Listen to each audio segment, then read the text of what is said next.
मी खूप शाय, बुजरा, भित्रा असा आहे, होतो मी म्हणणार नाही. दादरमध्ये पाध्येवाडी नावाची एक जागा आहे, तिकडे मी राहायचो आणि आम्ही 5-6 जण मिळून राहायचो. त्या 5-6 जणांच्या 6 अशा 20 जणांकडे त्याच्या 25 किल्ल्या होत्या. तुला चेष्टा वाटेल, अंडरवेअर्सवर लेबल्स असायची. ज्या घरात राहायचो त्याच्या बाजूच्या घरात एक माणूस पावसाळ्यात राहायला यायचा फक्त, कारण तो बोटीवर कामाला असायचा आणि तो भर पावसात चाळीत बाहेर झोपायचा. गादी टाकून पाऊस पडतोय, गादी ओली होतीये, काहीही त्याला व्हायचं नाही, त्याला सणसणीत झोप लागायची. मी आणि वैभवी समोर बसलो, समोर वैभवीचे वडील. एक असं 30 सेकंद पॉज गेला आणि ते म्हणाले, तू पितोस? म्हटलो हो. काय घेणार? नाही. स्मिता तू, म्हणजे माझ्या सासू, स्मिता तू विस्की, हर्षित तू, त्याने काहीतरी सांगितलं, प्राची तू वोडका, वैभवी तू ब्रिजर. मी आपलं आईचं असं आहे का, बरं ओके. पण मी प्यायचो माइल्ड बिअर, पण मी सांगितलं स्ट्रॉंग पितो. का कचाखच मी ग्लास संपवलेला, टाप टाप टाप टाप ग्लास. आता बोला म्हटलं, काय बिंदास, आता काय बोलायचं. कन्सेप्ट घेऊन जायचो लोकांकडे की मला हे तू लिहून दे ना, मी डिरेक्ट करतो. आणि मग आज उद्या करत ते व्हायचं नाही. मग मी ठरवलं नाही, आपल्याला वाटतंय मग घाणेरडं होऊ दे किंवा चांगलं होऊ दे, आपण आता ते लिहायला घ्यायचं. आणि त्याची जर्नी झाली की सगळ्यात मोठे 2 झीचे हिट्स मी देऊ लागलो, ते म्हणजे टाइमपास 1 आणि टाइमपास. म्हणजे मी मुंबईत 22 भाड्याच्या घरांमध्ये राहिल्यानंतर 23व्या घरात राहायला आलो. 22 तृतीयपंथी राहायचे मग बरोबर माझ्या बाजूला. आपण त्यांना जे समजतो ना तसं ते अजिबातच नाही. मी जिथे राहत होतो तिथले 25 पैसे सुद्धा चोरीला गेले नाहीत कधी. एखादी गोष्ट जर ऑब्झर्वेशन मधून सापडत नाही, एखादी गोष्ट जर एक्सपिरियन्स मधून सापडत नाही, एखादी गोष्ट व्हिज्युअलायझेशन मधून सापडत नाही, एखादी गोष्ट डिस्कशन मधून सापडत नाही, ती कदाचित पुस्तकातून इनडायरेक्टली सापडते. माझा एक मित्र आहे, मी नाव नाही घेणार त्याचं, तो लाईमलाईट मध्ये राहण्यासाठी वाटेल ते करतो. उठसूट उठून काहीतरी घाणेरडं काहीतरी असं नाही म्हणत, लाईमलाईट मध्ये टिकून राहण्यासाठी तो विविध डायनॅमिक्सने स्वतःच्या करिअरकडे बघतो आणि तो त्याचा पुरेपूर वापर करून घेतो. मला काही चुकीचं नाही वाटत. पोर्ट्रे असं केलं जातं, अरे हा स्वतःची किती लाल करतो.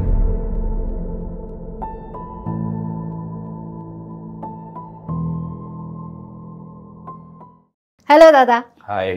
Welcome to boys talk. Thank you girl. Same intensity. Actor सगळे एका शब्दातच सुरू आहे. सो हा रिटेक होता आणि अजिबात तुम्हाला कळलं नसेल की हा रिटेक होता. सो बॉयज टॉक म्हटल्यावर काय डोक्यात आलं तुझ्या, हे काय असणार आहे? बॉयज टॉक म्हटल्यावर मला असं वाटलं काहीतरी एक्सप्लिसिट, काहीतरी जबरदस्त बोलायचं असेल, जे ऍक्च्युली मुलं त्यांच्यात बोलतात आणि जे बाहेर बोललं जाऊ शकत नाही, असं आधी मला वाटलं. पण तसं नसावं असं वाटतं. एक्झॅक्ट उलट आहे. म्हणजे मुलं आपापसात बोलतात, कदाचित काही गोष्टी नाही बोलत आणि त्या तुम्हाला आज बोलायच्या असतील. किंवा असं अनेकदा म्हटलं जातं की मुली खूप बोलतात, बट बॉयज डू टॉक. हो, नाईस. खरंच. आणि तुमच्या क्षेत्रामध्ये बऱ्याचदा जेव्हा इंटरव्ह्यूज तुम्ही देता किंवा वेगवेगळ्या ठिकाणी जाऊन तुमचे प्रवास तुम्ही सांगितलेले असतात, पण एक मुलगा म्हणून आज तुझा प्रवास मला नक्की ऐकायचा असणार आहे. म्हणजे एक्झाम्पल द्यायचं झालं तर की मी लहानपणी एक मुलगी म्हणून कशी होते, तर पहिली फॉन्ड मेमरी माझी ही आहे की मी मुलांना घाबरायचे, कारण मी गर्ल्स स्कूलमध्ये होते. तर ही माझी मेमरी आहे. तशा मेमरीज सांग तुझ्या लहानपणीच्या, मुलगा म्हणून. माझं सगळं लहानपण अर्थातच कोल्हापुरात गेलं. मी खूप शाय, बुजरा, भित्रा असा आहे, होतो मी म्हणणार नाही. मी अजूनही खूप कुठेही परफॉर्म करायचं, कुठेही कॅमेऱ्यासमोर यायचं किंवा कुठेही कोणासमोर तरी काहीतरी सादर करायचं, तरी मी अजून खूप अँझायटी निर्माण होते. मी असा ह्या क्षेत्रात मी आलो असलो तरी मी अत्यंत शाय आहे. मला ते असं पटकन मित्रांमध्ये मी खुलेन, अनऑफिशियली मी खुलेन, ऑफिशियली मी असा नीट व्यक्त होतोच असं नाही प्रत्येक वेळेला, पण तो मी तेव्हापासून आहे. तो तसं का आहे ह्याची जर अशी काही छोटी छोटी कारणं शोधली तर मी बॉईज स्कूलमध्ये होतो आणि मी खूप मार खाल्लाय बॉईज स्कूलमध्ये. हां, म्हणजे बुलिंग व्हायचं. बॉईज स्कूल असल्यामुळे सेंट झेवियर्स हायस्कूल नावाची आमची शाळा होती कोल्हापुरात. सो जरी ती सेंट झेवियर्स असली तरी तिथे कोल्हापुरातली मुलं असल्यामुळे जो व्हायचा तो राडा व्हायचाच सगळा. आणि मला ते फार झेपलं नाही. मी ते घरी पण फारसं कधी सांगितलं नाही. मारलं म्हणजे असं काय अगदी तुडवून मारलं असं नाही, पण काय व्हायचं, एक बेसिक बॉसिंग असायचंच मुलांचं. मला असं वाटतं मी त्यात फार रमलो नाही.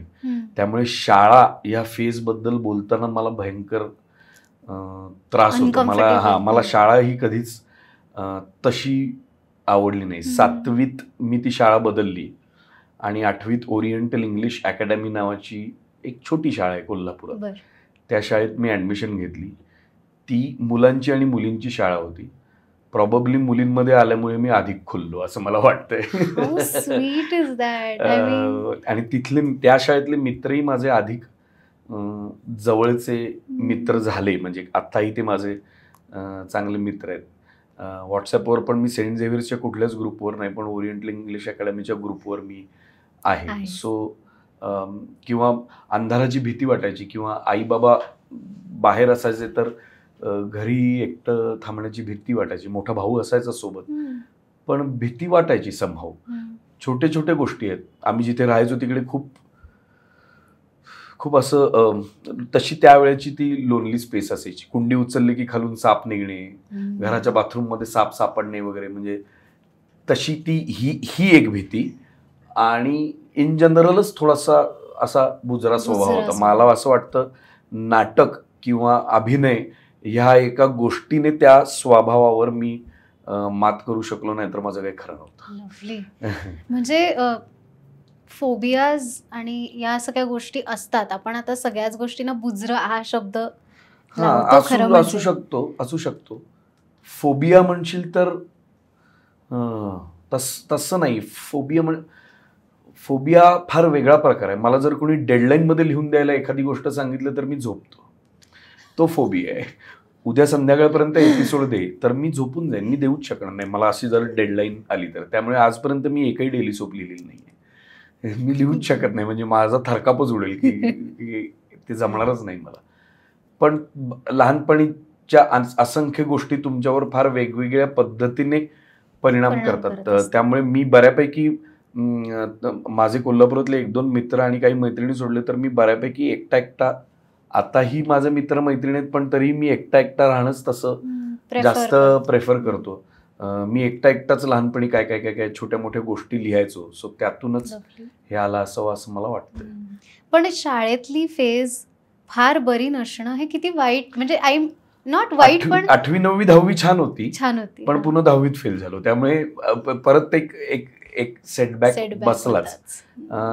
पण हो, म्हणजे जरा अजून बेटर स्कूलिंग म्हणण्यापेक्षा तो शाळेचा सर्कल किंवा ते सगळं अजून बेटर असतं तर माहिती नाही काय असतं. पण नाही झालं एका अर्थी बरं झालं. ते सगळं मला वाटतं रुपारेलने सगळी कसर भरून सगळी रुपारेल आणि मुंबईने सगळी कसर खतरनाक भरून काढली. अमेझिंग. मी मुंबईला येण्याच्या आधी 10वीवर येईल की 10वीत फेल होणं हा सुद्धा झोन मी तुझा अनेक इंटरव्ह्यूजमध्ये ऐकलाय की तू म्हटलायस की मी 10वीत फेल झालो होतो. एकतर 2 बाजू आहेत. म्हणजे हल्ली मुलं फेल होतात की नाही माहितीच नाहीये. सगळ्यांना 90 अपच असतात. हा एक झोन. आणि दुसरं, जी होतात ती काय ट्रॉमामधून जातात आपण इमॅजिन, म्हणजे तू कदाचित त्या ट्रॉमामधून गेला असशील कदाचित. ट्रॉमा म्हणण्यापेक्षा माझ्या घरी अत्यंत चांगलं वातावरण असल्यामुळे माझ्या घरी एका शब्दाने मला कोणी असं म्हटलं नाही की तू असा कसा फेल झालास. माझ्या घरी असं कधीच नव्हतं की ठीक आहे म्हणजे फेलच झालायस काय सगळं ठीक आहे म्हणजे होतं असं. सो त्यांनी ते तसं घेतल्यामुळे मी माझा जो काय माझा ट्रॉमा करून घ्यायचा होता तो होणारच होता, कोणी किती समोरून समजावलं तरी. पण मला असं वाटतं की तुमची अपयशाबरोबर मैत्री जर झाली ना तर तोच तुमचा मित्र होऊन यशापर्यंत तुम्हाला नेतो. तो तुमची अपयशाबरोबर मैत्री होणं अत्यंत गरजेचं आहे. इट इज नॉट अबाउट 10वी. कोणीतरी 10वी-12वीत अकॅडमिकली कोणीतरी फेल होतंय. फेलियर म्हणजे काय, माणसं अगदी 80-85व्या वर्षात सुद्धा वेगवेगळ्या गोष्टीत फेल होत असतात. रिलेशनशिपमध्ये असेल, नातेसंबंधांमध्ये असेल, कशामध्येही असेल, बिझनेसमध्ये असेल, कशातून तरी मार खातात, पडतात आणि उभी राहतात. सो त्या फेलियरला तुम्ही जर मित्र केलं तर खूप साऱ्या गोष्टी खूप खूप सोप्या होऊन जातात. त्याला फार तुम्ही अगदी छातीशी कवटाळून ठेवलं आणि अरे बाप रे असं कसं झालं तर मग अवघड आहे. आणि म्हणजे हेच मला म्हणायचंय की 10वी-12वी ही अगदीच सुरुवात आहे. त्याचा पाऊल करताय तुम्ही, पण त्याच्या पुढे जी फेल्युअर्स येणार आहे जी तुमच्या हातातच नाही. 10वी-12वी चल एक अभ्यास केला की फेल नाही होणार हे शाश्वती तरी आहे. कितीतरी वेळा भाग्याचा खूप मोठा भाग असतो पुढे जेव्हा आयुष्य तुम्ही एक्सप्लोर करत असता. मी तसंच आहे ना, म्हणजे मी फेल जर झालो नसतो तर मी मुंबईला येण्याचा प्रश्नच नव्हता ना काही. म्हणजे मी कोल्हापुरातलं कुठलं तरी कॉलेज केलं असतं किंवा मी काहीतरी वेगळं केलं असतं. बरोबर. मी कदाचित माहिती नाही काय केलं असतं, पण मी मुंबईत डेफिनेटली आलो नसतो. मी फेल झालो त्यामुळे मुंबईत आलो, बाकी काहीच. आणि तो सुद्धा कोइन्सिडन्सच आहे. म्हणजे असं काही ग्रेट ठरवून असं नाही. पेपरमध्ये एक महाराष्ट्र टाइम्समध्ये एक जाहिरात आली, विद्या पटवर्धन यांची नाट्यशाळा, आणि मला असं वाटलं की मी हे करायला पाहिजे. आणि आई बाबा म्हणाले कर, आणि मी आलो आणि झालं. म्हणजे काही झालंच ते, म्हणजे काय त्याला काही हे नाहीये. सो माझे जे कोल्हापुरातले मित्र आहेत ते म्हणतात की तू शाणा निघालास, तू मुद्दाम फेल झालास असं ते म्हणतात. आणि आता तर काय, म्हणजे फेल होणं म्हणजे काही फरकच नाही पडत आहे. इतका छान सक्सेस आलंय नशिबात, त्यामुळे like nothing, no big deal. बरोबर. सक्सेस म्हणजे सहज नाही आला हे तर नक्कीच. ऑफकोर्स. पण म्हणजे मी त्याचा पुरेपूर आनंद घेतोय. मी अत्यंत खुश आहे या सगळ्यात. Very true. तू लहानपणी खूप सिनेमे बघितलेस आणि तुझे बाबा तुला सिनेमे दाखवायचे, आणि ही खूप मोठी गोष्ट आहे. कारण अशा काळात जेव्हा, काळ पण नाही हल्ली पण पालक जेव्हा अभ्यास करत नाही, मुलांनी अभ्यास केला नाही की त्यांना ओरडायचं, आणि सिनेमे बघितले की पण ओरडायचं. हा एक पॅटर्न आहे. सो सिनेमा लहान मुलांवर कसा संस्कार करतो हे सांग. फार मस्त प्रश्न आहे. म्हणजे मला असं वाटतं की सिनेमा किंवा नाटक किंवा कुठली कला तुम्हाला काहीतरी प्रबोधन करते, काहीतरी शिकवते असं नाहीये, पण ती तुम्हाला जाणीव करून देते, ती तुम्हाला टच करून निघून जाते. सो अशा किती गोष्टींची जाणीव तुम्हाला सिनेमा करून देतो, आणि नाटक करून देतात किंवा पुस्तकं करून देतात. पण सिनेमांचा परिणाम माझ्यावर अधिक झाला अशासाठी की सुट्ट्यांमध्ये त्यावेळेला VCR वर सिनेमे बघितले जायचे, व्हिडिओ कॅसेट रेकॉर्डर म्हणजे.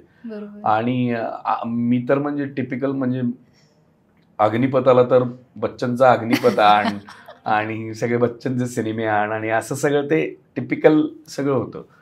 पण वडिलांनी वेगळे सिनेमे दाखवायला सुरुवात केली. ब्रिज ऑन द रिव्हर क्वाय नावाचा सिनेमा होता, भयंकर गाजलेला आणि अफलातून सिनेमा आहे. आणि त्यांना ते आवडायचं आणि ते बघत बसायचे, आणि इनडायरेक्टली मला त्यातून एक एक एक एक एक एक गोष्ट सिनेमाची समजत गेली. आणि मला असं वाटतं सगळ्यात इंटरेस्टिंग भाग हा झाला की मी सिनेमामुळे खूप सेन्सिबल आणि सेन्सिटिव्ह झालो. जर मी सेन्सिबल आणि सेन्सिटिव्ह होत नाही तर मला नाही वाटत मी पुढे जाऊन ऍक्टिंग करू शकलो असतो, थोडंफार लिहू शकलो असतो, डिरेक्ट करू शकलो असतो. छोट्या छोट्या गोष्टींचा परिणाम होतो. म्हणजे त्यावेळेला परिणाम काय असायचा, डोक्यात इमेज काय असायची, आर्नॉल्ड श्वार्झनेगरचा टर्मिनेटर बघायचा आहे आणि अमिताभ बच्चनचा अग्निपथ बघायचा आहे, हे सगळं त्यावेळेला डोक्यात असायचं. पण एखाद्या वेळेस असा कुठला तरी ते सिनेमा आणायचे की वेन हॅरी मेट सॅली नावाचा गाजलेला सिनेमा आला, किंवा अल्फ्रेड हिचकॉकचे सगळे सस्पेन्स सिनेमे. मग मी फॉर एक्झाम्पल सांगतो, खूप असे सिनेमे पाहिलेले. किंवा सगळ्यात मोठा भाग म्हणजे रिपीटवर चलती का नाम गाडी बघणे. तर काय किशोर कुमार आवडायला काय वेळ नाही लागत. ते चलती का नाम गाडी बघितल्यावर असं झालं, त्या वयात पण असं झालं की काय हा माणूस, आणि काय ही गाणी, आणि हा काय स्क्रीनवर करतोय, आणि हा काय मॅडचॅपपणा आहे आणि काय म्हणजे, आणि रिपीट वर ते बघितलं जायचं. म्हणजे एकदा कॅसेट आणली की ती 24 तास तुमच्याकडे असायची, सो किमान 3 वेळा तरी बघता यायचा 24 सिनेमा. तास असायचे एका म्हणजे? दिवसापुरती कॅसेट ना ती हो. परत देऊन टाकायची. अच्छा. लायब्ररी, व्हिडिओ कॅसेट लायब्ररी ना, हा, ओके. व्हीसीआर आणि लायब्ररी ते जाणार ते परत हो, दुकानात, बरं. ज्यांच्याकडून रेंटवर आणले. बरोबर. त्यामुळे जितक्यांदा बघायचंय, पुन्हा पुन्हा पुन्हा जेवढ्यांदा बघायचं, जो सेक्शन आवडलाय पुन्हा पुन्हा बघत राहायचं. त्यामुळे त्याचा परिणाम झाला. म्हणजे त्याचा खूप गाणी कळण्याबाबतीत, म्हणजे कळण्यापेक्षा गोडी निर्माण होण्याबाबतीत तो सगळा भाग निर्माण झाला. कुठेतरी पुन्हा पुन्हा पुन्हा पुन्हा बघितल्यामुळे कधी कधी ट्रिक लक्षात यायची. चलती का नाम गाडीमध्ये गाडी गोल गोल गोल गोल गोल फिरते, पण त्याच्यात ड्रायव्हर नाहीये. ओके. त्या अशोक कुमार, अनुप कुमार आणि किशोर कुमार त्या गाडीच्या मागे पळतायत आणि ती गाडी गोल गोल गोल गोल गोल गोल मुंबईच्या कुठल्या तरी चर्चगेटच्या भागात अशी फिरते. तर त्यावेळेला ते मॅजिकल वाटत होतं लहानपणी, अरे गाडीत ड्रायव्हर नाही पण गाडी. पण आज फिल्म मेकिंग करताना कळते की काय काय त्यांनी आयडिया केल्या आहेत, काय काय काय काय गमतीदार गोष्टी केलेल्या आहेत. आणि इनडायरेक्टली क्राफ्टिंगचा परिणाम होतो, डायरेक्टली असं नाही. पण गोष्ट सांगू लागलो त्यावेळेला, सिनेमा जरी करत नसलो तरी मला काहीतरी वाटतंय त्याच्या गोष्टी मी सांगू लागलो. मी अनेक माझ्या त्या वयातल्या, जेव्हा ते माझे कोल्हापुरातले काही मित्र होते किंवा फॅमिली फंक्शन्समध्ये जे काही झालेले मित्र होते, त्यांना अनेकदा मी ज्यांच्याकडे आता ज्याला स्टे ओव्हर असं नाईट आउट वगैरे असं म्हणतात, स्लीप ओव्हर, तर आमच्या वेळेला काय कुणाकडे जा आणि कधीही राहा असायचं. त्यावेळेला होतं तर मी रात्री गोष्टी सांगायचो आणि रचून सांगायचो. कधी कधी फ्लॉपही जायच्या, त्याकडे रचताना प्रत्येक वेळेला त्या रचल्या जातीलच असं नाही काय, म्हणजे पण ते त्याच्यात इम्प्रेशन ऑफ सिनेमानेच ते तयार. आणि मला वाटतं तिथेच तो बुजरेपणा पण थोडा कमी होतो ना, कारण काहीतरी क्रिएट करतोय आणि कोणीतरी आपलं ऐकतंय मनापासून. दॅट इज व्हेरी इम्पॉर्टंट लहान वयात. आणि एक ऑब्झर्वेशन जे असतं, म्हणजे तू अजूनही ट्रेननी प्रवास करत असशील ऑब्झर्व करण्यासाठी, पण हे सिनेमाने जे ऑब्झर्व करणं शिकवलंय ना, ते खूप महत्वाचं वाटतंय मला. कारण लहान मुलं एकतर त्यांचं ग्रास्पिंग खूप पटकन असतं, खूप शार्प असतं, तेव्हा त्यांच्या आयुष्यात त्या मोमेंटला खूप चांगल्या गोष्टी येणं किती इम्पॉर्टंट आहे. आणि प्रत्येक वेळेला प्रवास करू शकत नाही कारण शाळा असतात, मग काय करू शकतो, तो पिक्चर्स बघू शकतो. आणि हे किती मस्त आहे. पिक्चर्स बघू शकता, चित्र काढून गोष्टी सांगू शकता, गोष्टी सांगून काही काही गोष्टी आपसुकच त्यांच्या लक्षात येऊ शकतात. सो आत्ता मी कुठला तरी इंटरव्ह्यू किंवा मला माहिती नाही, मी ऑफकोर्स रीलमध्ये बघितलंय की विन्स्टन चर्चिल बाबतीत, मी हे आता नेमकं कोण म्हटलंय ते मला आठवत नाहीये, पण चर्चिल बाबतीत होतं की चर्चिलला असं सजेस्ट करण्यात आलं की वर्ल्ड वॉर 2 साठी पैसे कमी पडतायत वॉर फाईट करण्यासाठी, सो आर्ट, म्युझिक, बेसिकली कलांसाठी जे बजेट दिलं जातं सरकारकडनं ते आपण कमी करूया, म्हणजे मग आपल्याला तिकडे रसद पुरवता येईल और व्हॉट एव्हर इट असेल. तर विन्स्टन चर्चिलचं त्यावर उत्तर असं होतं, त्यांचं हे सगळं काढून घ्यायचं तर मग लढायचंय कशासाठी. तर लढायचंय अशासाठी की आपलं कल्चर, आपली संस्कृती, आपलं सगळं संगीत, नाटक, कला, ह्यातूनच मग माणसं थोडीफार घडत जातील. म्हणजे इंजिनिअरिंग सुद्धा कलाच आहे, डॉक्टर्सनं सुद्धा कला. कुठली गोष्ट तुम्ही घ्या ज्याच्यात काही ना काहीतरी एक अत्यंत एक जबरदस्त इन्व्हेन्शन आणि क्रिएशन आहे, ही आर्टच आहे, दुसरं काही असूच शकत नाही त्याला नाव. म्हणजे ते केवळ फक्त नाटक आणि सिनेमा नाहीये. लोक फार नाटक आणि सिनेमावाले नेहमी फोरफ्रंटला असतात कारण आम्ही सतत लोकांना दिसत असतो आणि ग्लॅमरमध्ये असतो, पण करोडो माणसं अशी आहेत जगात की जे थँकलेस जॉब करतात आणि आउटस्टँडिंग जॉब करतात. हे सुद्धा आर्टच आहे, दुसरा शब्द नाही. आणि फॉर्च्युनेट इनफ असतात अशी लोक ज्यांच्या घरात लहानपणापासून कला असते असं मला वाटतं. मी तर भयंकर फॉर्च्युनेट कारण ना एक वेगळाच दृष्टिकोन बघायला आणि ऐकायला मिळत असतो कॉन्स्टंटली. त्यामुळे ह्या सगळ्या गोष्टी ज्या तू म्हणून म्हणजे आधीच्या इंटरव्ह्यूजमध्ये पण मी तुझ्या ऐकल्यात की सतत कला असणं आजूबाजूला, सतत पुस्तकं आजूबाजूला असणं. कारण तुझी आई लायब्ररीयन होती आणि वडील इंटरनॅशनल बुक सर्व्हिस जे डेक्कनला आहे त्याची फ्रँचाईज कोल्हापुरात चालू, त्यामुळे पुस्तकच पुस्तक. आताही घरात पुस्तक आहेत. मी राहतोय त्या घरातही पुस्तक आहे. किती छान. म्हणजे कधी त्याचा इतका इंटरेस्टिंग कधी उपयोग होतो की एखादी गोष्ट जर ऑब्झर्वेशन मधून सापडत नाही, एखादी गोष्ट जर एक्सपिरियन्स मधून सापडत नाही, एखादी गोष्ट व्हिज्युअलायझेशन मधून सापडत नाही, एखादी गोष्ट डिस्कशन मधून सापडत नाही, ती कदाचित पुस्तकातून इनडायरेक्टली सापडते. ती इनडायरेक्टली सापडते. मी आत्ता एक फार इंटरेस्टिंग सिनेमा केलाय किर काटा किर नावाचा. सो मला त्याच्या बाबतीत मला काही गोष्टी कॅरेक्टर्स कशी असावी त्या सिनेमातली तर मला लिहिताना अनेकदा सापडत नव्हतं, अनेकदा मला समजत नव्हतं की नक्की हे आपण कुठल्या दिशेला चाललोय. पण इतर पुस्तकं वाचल्याचं जे इम्प्रेशन होतं डोक्यात आणि त्या कॅरेक्टर्सचे जे ब्रीफ्स होते डोक्यात, मोठ्या मोठ्या लेखकांनी एखादं पात्र लिहितानाचे जे अप्रतिम ब्रीफ्स होते डोक्यात, त्याचे थोडेफार अंश मी घेतलेले आहेत, अगदी स्पष्टपणे सांगतो. मग ते वाचनातूनच येतं. नाहीतर मग तुम्ही अशी कॅरेक्टर्स रचताय फिक्टिशियस जी खरं तर तुमच्या जगात वावरतच नाहीयेत, त्याबद्दल तुम्ही लिहिणार कसं? म्हणजे हाऊ डू यू राईट. आपलं पुस्तक सुद्धा तेव्हा आवडतं जेव्हा त्या कॅरेक्टरला आपण वाचल्याशिवाय लिहिताच येणार, शक्यच नाही, म्हणजे पॉसिबलच नाहीये, गडबड होऊन जाईल सगळी.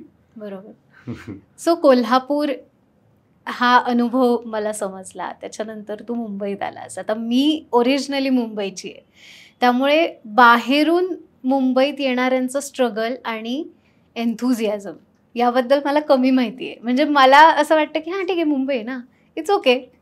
पण तुझ्यासाठी तसं नाही आहे. ते शहर, त्या शहराने तुला काय दिलंय हा प्रश्न फारच कॉमन होईल. पण शहर आपलं जेव्हा करून घेतं एखाद्या माणसाला, तेव्हा ते काय फिलिंग आहे? माझ्यासाठी मुंबई अमेरिकेपेक्षा मोठी आहे आता. म्हणजे एखाद्या माणसाला समजा भारतातून अमेरिकेत जायची संधी मिळाली काही कारणास्तव, तर त्याला काय वाटतं तिकडे गेल्यानंतर, ती भव्य दिव्यता बघितल्यानंतर काय वाटतं, तसं मला आजही मुंबईबद्दल वाटतं. मला सुरुवातीलाही झेपलंच नाही की पलीकडच्या बाजूला 3 रस्ते असतात आणि याही बाजूला 3 रस्ते असतात आणि एवढा मोठा रस्ता असतो आणि एवढ्या मोठ्या बिल्डिंग्स असतात आणि अरे बापरे एवढा मोठा समुद्र असतो आणि एवढी माणसं. मला ते इतकं ओव्हरवेल्मिंग झालं की मला आत्ताही शब्द सुचत नाहीत. मी पूर्णपणे प्रेमात आहे त्या शहराच्या. मला असं वाटतं जगाच्या कोपऱ्यात असं कुठे शहर नाही. आउटस्टँडिंग सिटी आहे. मला लोक मुंबईला बक्काळ गचाळ, काय गर्दी, काय पण तो वेग, तिथली माणसं, आणि म्हणजे आता हे काही खूप लोकांनी याबद्दल पॉझिटिव्ह आणि निगेटिव्ह बोलून झालेलं आहे. पण काहीतरी त्या शहरात गंमत अशी आहे की ते तुमची पराकोटीची परीक्षा बघतं बाहेरून आलेल्या माणसाची. ते सहजासहजी तुम्हाला आत घेत नाही आणि ती परीक्षा भयंकर असते. म्हणजे मी मुंबईत 22 भाड्याच्या घरांमध्ये राहिल्यानंतर 23व्या घरात राहायला आलेलो. 22 भाड्याची घरं. मी एका माटुंग्याच्या लेबर कॅम्प नावाच्या एका कॅम्प चाळ झोपडपट्टी सदृश्य भागात राहिलेलो आहे. मी तिकडे बराच काळ तिकडे एका पब्लिक टॉयलेटमध्ये जाऊन पब्लिक टॉयलेट वापरायचं आणि राहायला यायचं. किंवा माझ्या बाजूला तृतीयपंथी राहायचे, बरोबर माझ्या बाजूला. मी हे आधी पण एकदा सांगितलेलं आहे की ते 8-10 जण राहायचे तिकडे आणि त्यांना हे लक्षात आलं की मी सकाळी 7ला जातो आणि रात्री 2ला येतो. तर एक दिवशी माझ्या दरवाजावर नॉक केलं त्यांनी आणि त्यांनी विचारलं तू करतोस काय? तर म्हणलं मी नाटक सिनेमात काम करतो. तर तो तू सकाळी 7ला जातोस 2ला येतोस. म्हटलं असं असं आहे माझं शेड्यूल. तर त्यांनी मला म्हटलं तुझ्या रूमची किल्ली मिळेल का. काय आम्ही 8 जण आहोत आणि आम्ही फार क्रॅम्प्ड सिच्युएशनमध्ये राहतो. तर रात्री आम्ही 1-1:30ला निघू, पण तोवर 4 जण तिकडे राहतील, 4 जण इकडे राहतील. आणि मी पण ओके म्हणालो. मला समहाव असं वाटलं की काही प्रॉब्लेम नाही. भीती वाटली नाही असं नाही, पण आपण त्यांना जे समजतो ना तसं ते अजिबातच नाही. म्हणजे अजिबातच नाही. माणसं अतिशय रेग्युलर लाईफ जगणारी माणसंच आहेत ती. बरोबर. ते नंतर माझ्यासाठी डबा ठेवू लागले. ते जे जेवायचे त्यातलं ते माझ्यासाठी भुर्जी तर भुर्जी, कधी चिकन तर चिकन. काय मी जिथे राहत होतो तिथले 25 पैसे सुद्धा चोरीला गेले नाहीत कधी. का वस्तू इकडची तिकडे झाली नाही, का काही घाण करून ठेवली आहे, कसंही टाकून निघून, काही नाही. माझ्याकडे तेव्हा पेजर होता, 9602149029 नावाचा पेजर होता. तो लक्षात राहिला माझ्यासाठी की ते सतत मला STD PCO बूथवरनं ते मेसेज टाकायचे पेजरवरनं, अंडा भुर्जी. मला मेसेज यायचा अंडा भुर्जी, ओके आज अंडा भुर्जी आणली. त्यांना पेजर नंबर माहिती होता माझ्या. आणि त्यातले 1-2 जण परवापर्यंत मला लेबर कॅम्पला तिकडे माटुंग्याला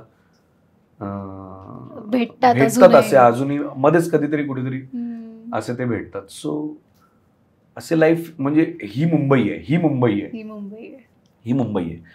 फक्त ग्लॅमर चकाचौंध आणि ती पण आहेच, नाही असं नाही, पण काहीतरी एक फार वर्क, काहीतरी एक वेगळंच डायमेन्शन. मला असं वाटतं की 2 वेगळ्या म्हणजे नाण्याच्या 2 बाजू आहेत मुंबई म्हणजे, आणि त्यामुळेच त्या शहराची एवढी ब्युटी आहे. लिटरली 22 घरं हा आकडा अननॅचरल आहे.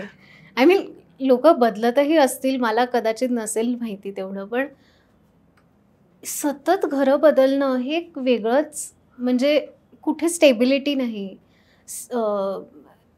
तो ठहराव जो एका कलाकाराला लागणार असतो तो कदाचित मिळत नाही. अशा वेळेला मग ते डील कसं केलं? नाही काय, सुरुवातीला मी आईची मैत्रीण होती आहे चेंबूरला, साधना पुरोहित म्हणून, तिच्या घरी राहायला होतो. तिथलंही फार सोपं नव्हतं राहणं. म्हणजे साधना मावशी तर जेम ऑफ अ पर्सन होती, पण तुम्हाला एक घर राहायला मिळाल्यानंतर आजूबाजूच्या गोष्टी सुद्धा खूप परिणाम करतात. मी त्याबद्दल फार बोलू इच्छित नाही, कारण ते अति पर्सनल आहे माझं. त्याच्यानंतर मी हॉस्टेल्सला राहिलो. त्याच्यानंतर मी माटुंगा लेबर कॅम्पच्या, मी तुला सांगितलं तिथे राहिलो. त्यानंतर मी एका वडाळा रेल्वे स्टेशनच्या एका चाळीत राहिलो. आणि त्यानंतर मी जोगेश्वरीत राहायला गेलो. आणि जोगेश्वरीत राहताना आम्ही 4-5 जण राहायचो. त्यातला एक मुलगा जो होता तो एकदम असा ऑफ होता. तो सगळ्यांपासून कट ऑफ असायचा. आणि आतल्या खोलीत मी होतो, आणि सकाळी उठून बघितलं तेव्हा बाहेरच्या खोलीत त्याने पंख्याला लटकून आत्महत्या केली होती. सो मी ते व्हिज्युअलच, म्हणजे मला ते शब्दातच सांगता येत नाही की नेमकं मला, म्हणजे पायाखालची जमीन सरकणे असं जे म्हणतात ना, मी जो धावत सुटलो त्या घरातून, आणि मी जो आरडाओरडा करत आजूबाजूच्यांना बोलवत PCOला आई वडिलांना फोन करून इकडे तिकडे, आणि मग पोलिसांना बोलवून, आणि मग ते सगळं झालं. आणि मग मला एक जवळजवळ 2-3 आठवडे रोज संध्याकाळी पोलीस स्टेशनला बोलवायचे पोलीस, आणि वेगवेगळ्या पद्धतीने चौकशी करायची, आणि त्याचं प्रेशरही यायचं खूप. पण इव्हेंच्युअली त्या मुलाच्या वडिलांनी इव्हेंच्युअली स्टेटमेंट दिलं की ह्या मुलाचा काही संबंध नाही आहे याच्याशी. रूममेट होता तो फक्त, त्याचा या कुठल्याच मुलाचा त्याच्याशी संबंध नाही आहे. त्याचा थोडा सायकोलॉजिकल इश्यू होता, आमच्या फॅमिलीमध्ये काहीतरी प्रॉब्लेम होते, आणि आम्हाला वाटलं नव्हतं हा एवढी ड्रास्टिक स्टेप घेईल. तर असे सुद्धा अनुभव आले. काही फनी, म्हणजे त्याला काही अर्थच नाही. दादरमध्ये पाध्येवाडी नावाची एक जागा आहे, तिकडे मी राहायचो. आणि आम्ही 5-6 जण मिळून राहायचो. त्याचे मालक वसईला राहायचे. तर आम्ही 5-6 जण मिळून राहायचो. तर त्या 5-6 जणांच्या 6 अशा 20 जणांकडे त्याच्या 25 किल्ल्या होत्या त्या.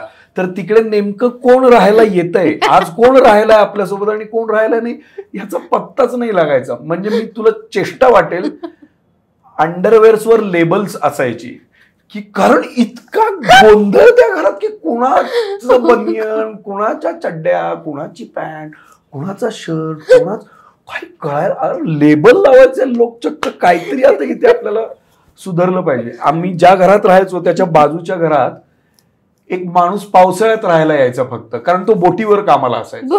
तो फक्त पावसाळ्यात राहायला यायचा आणि तो भर पावसात चाळीत बाहेर झोपायचा. गादी टाकून पाऊस पडतोय, गादी ओली होते, काहीही त्याला व्हायचं नाही. त्याला सणसणीत झोप लागायची.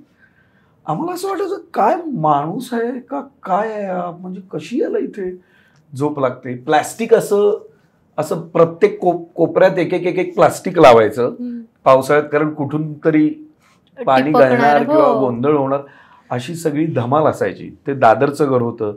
त्यानंतर माझा एक INT नावाची खूप मोठी स्पर्धा चालते, इंडियन नॅशनल थिएटर नावाची खूप मोठी आंतरमहाविद्यालयीन एकांकिका स्पर्धा चालते. इथे जशी पुरुषोत्तम आहे तशी तिकडची ती खूप मोठी स्पर्धा आहे. तर त्या स्पर्धेत माझा एक मित्र ओळखीचा झाला जो मालाडला राहायचा, आणि मी त्याला म्हटलं माझ्याकडे घर नाही. तो म्हणाला माझ्याकडे आहे राहायला जागा. सो मला वाटलं घर असेल, पण ते कोचिंग क्लासेस होते. समोर एक काळा फळा आणि काही बाकडी होती, आणि त्याला बाहेर एक वॉशरूम होतं, टॉयलेट म्हणजे. तर दिवसभर तिकडे कोचिंग क्लासेस चालायचे. मी संध्याकाळी 7-7:30ला गेल्यानंतर ते घर व्हायचं. बाकड्यांवर पेपर टाकून झोपायचं. आणि हे मी माझ्या भावाबरोबर पण राहिलो. माझा सख्खा भाऊ नंतर मला जॉईन झाला, आम्ही तसंही राहिलो. आणि त्यावेळेला काही वाटायचं नाही, असं काहीच वाटायचं नाही की आपण हे असे कसे जस्ट असं वाटायचं की नाही हे यातनं सर्व्हाइव्ह होत जायचंय. माहीमला मी माहीम फिशरमन कॉलनीत राहिलेलो आहे. तिकडे दीपक नावाचा माझा एक चांगला मेकॅनिक मित्र झाला, जो नंतर मला कळलं की महेश मांजरेकर, शिवाजी साटम आणि या सगळ्या लोकांच्या गाड्यांचा तो मेकॅनिक होता, आणि यांच्याकडे पर्सनल ड्रायव्हर म्हणून पण शिवाजी काकांबरोबर अनेक वर्ष होता. तो माझा तिकडे चांगला मित्र झाला. तर घर राहायला मिळालं. राहायला घर छोटं, पण तो म्हणाला माझ्याकडे 10 गाड्या आहेत आत्ता, तुला ज्या गाडीत एसी लावून झोपायचं त्या गाडीत तू एसी लावून झोप ना, मला काही प्रॉब्लेम नाही. त्यामुळे उन्हाळ्यात हॅलो दीपक, अरे कुठे आहे दीपक आहे, उकडायला लागलं की खाली उतरलं, कुठल्या तरी गाडीत गेलो, 2 तास एसी लावला. कुणाची गाडी, कुणाचं डिझेल जळतंय, कुणाचं पेट्रोल जातंय, आम्हाला काही माहिती नाही. आम्ही एसी गाड्या लावून ताणून द्यायचो. असं काहीही झालेलं आहे. ठाण्यात मी 3-4 घरांमध्ये भाड्याच्या राहिलो. त्यातल्या 2 घरांमध्ये चोरी झाली आहे, आणि एका चोरीत कुकर चोरून घेऊन गेले चोर. तर काहीच मिळालं नाही, तर त्याने माझा कुकर नेलेला आहे. माझ्याकडे एक गादी होती, एक बादली होती, एक वॉशिंग मशीन होतं, एक गॅस होता, एक कुकर. वॉशिंग मशीन नाही नेलंय, कसं नेलं ना, फार मोठं पडतं ना ते वॉशिंग मशीन नेणं. अच्छा, म्हणजे तो फ्रस्ट्रेट होऊन कुकर घेऊन गेला. ती फेरी फुकट जायला नको.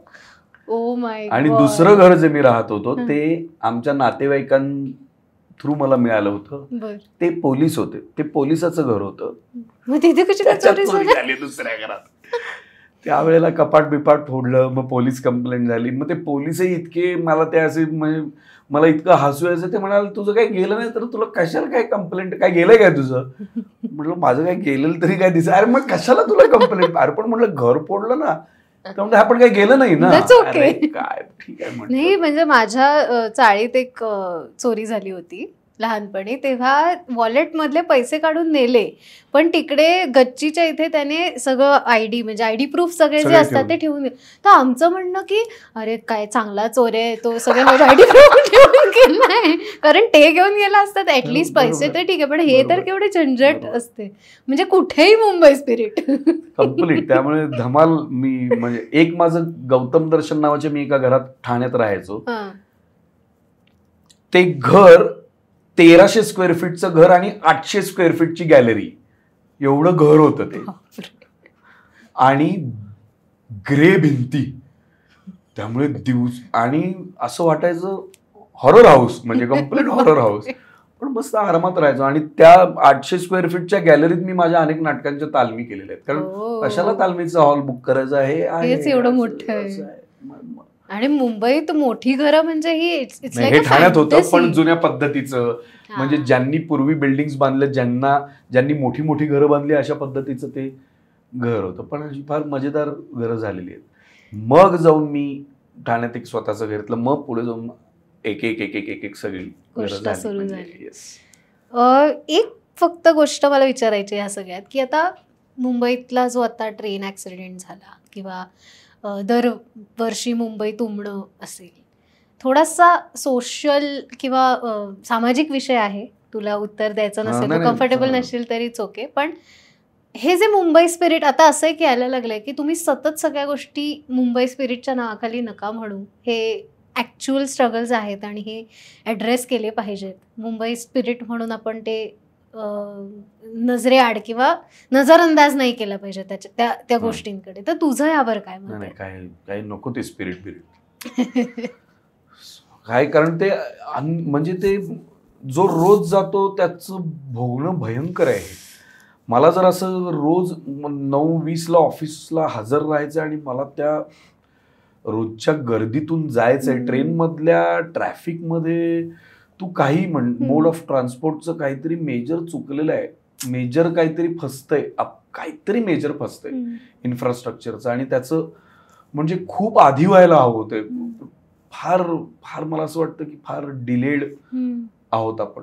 म्हणजे मी जेव्हा 97ला मुंबईत आलो तेव्हा सुद्धा गर्दी होती ट्रेनला, आणि श्वास धडपून जाईल अशी ट्रेनची गर्दी आहे, आणि आताही ती आहे. तर काहीच बदल नाही झालाय, तर काहीतरी तोडगा काढला पाहिजे, काहीतरी मार्ग काढला पाहिजे. ऑफिसची टायमिंग्स बदलून जर सेक्टर आणि सेक्शन वाईज जरा ऑफिसच्या वेळा बदलल्या तर एकत्रित येणारा जो सगळा असा लाखो करोडो लोकांचा फोर्स आहे तो जर डिवाइड करता आला तर. मी फारच छोटा माणूस आहे याबद्दल, म्हणजे मला काही यातलं काही ज्ञान नाही ना अक्कल नाही, काही नाही, पण काही ना काहीतरी आयडिया काढली पाहिजे, काहीतरी त्याला मार्ग शोधून काढले पाहिजेत जिकडे प्रवास सुखकर म्हणता येणार नाही पण सुटेबल तरी होईल, एक जाणं जरा तरी कम्फर्टेबल होईल, ते व्हायला पाहिजे. आणि ती मुंबईची नितांत गरज आहे. मला वाटत नाही की आता दुसरा पर्याय उरलाय.